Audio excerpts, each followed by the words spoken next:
તો આજે સવાર પડી ગઈ છે અને આજે આપણા ડાયટિંગનો પહેલો દિવસ છે કે બધાની બોડી ટાઈપ અલગ હોય, કોઈ 3 કિલો ઉતારે, કોઈ 5 કિલો ઉતારે, કોઈનો 6 કિલો પણ ઉતરી શકે છે. તો આજથી આપણે ડાયટ પ્લાન છે એને શરૂ કરવાનો છે અને શું શું રેસિપીસ લઈશ અને શું શું વસ્તુ તમારે લેવાની છે અને શું શું નથી લેવાનું એ બધું જ હું તમને વિડીયોમાં બતાવતી રહીશ કે કેવી રીતના શું શું લેવાનું છે. તો સૌથી પહેલાં તો જો તમારે ઘઉં છે તો ઘઉં 10-12 દિવસ તમારે લેવાના જ નથી, એની બદલે તમારે મલ્ટીગ્રેન જે કહીએ કે જાર, બાજરો, ચણાનો લોટ, રાગી છે એ મિક્સ કરીને એ લોટ તમારે લેવાનો છે. બીજું કે જે આપણે મીઠું રેગ્યુલર વાપરીએ એ મીઠું તમારે નથી લેવાનું, એના બદલે તમારે સિંધાલું મીઠું છે એને યુઝ કરવાનું છે.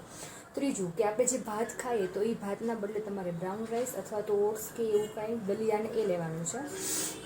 ત્યારબાદ કઠોળ, તમે બધું જ કઠોળ લઈ શકો છો અને શાકમાં તમારે એક બટેટું છે એ નથી લેવાનું. બટેટાના બદલે કોઈ પણ વેજીટેબલ છે એ તમે આરામથી લઈ શકો છો. બસ આટલી ટિપ્સ છે.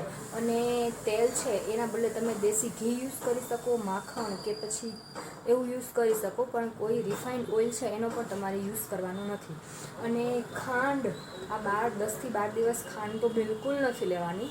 તો ખાંડના બદલે તમે સ્ટીવિયા છે, ખજૂર છે, ગોળ છે, મધ છે એ બધું તમે લઈ શકો છો. બસ આટલું છે, આટલા મારા રૂલ્સ છે એને તમારે ફોલો કરવાના છે અને દિવસમાં 4 લીટરથી લઈ 5 લીટર સુધી પાણી પીવાનું છે, બરાબર. અને 2 ટાઈમ છે એ તમારે ડિટોક્સ નહીં પણ આપણે શું કહીએ ઓલી પેલી હર્બલ ટી છે, તમારે 2 ટાઈમ હર્બલ ટીને લેવાની છે. બસ આટલે મારું ફોલો કરશો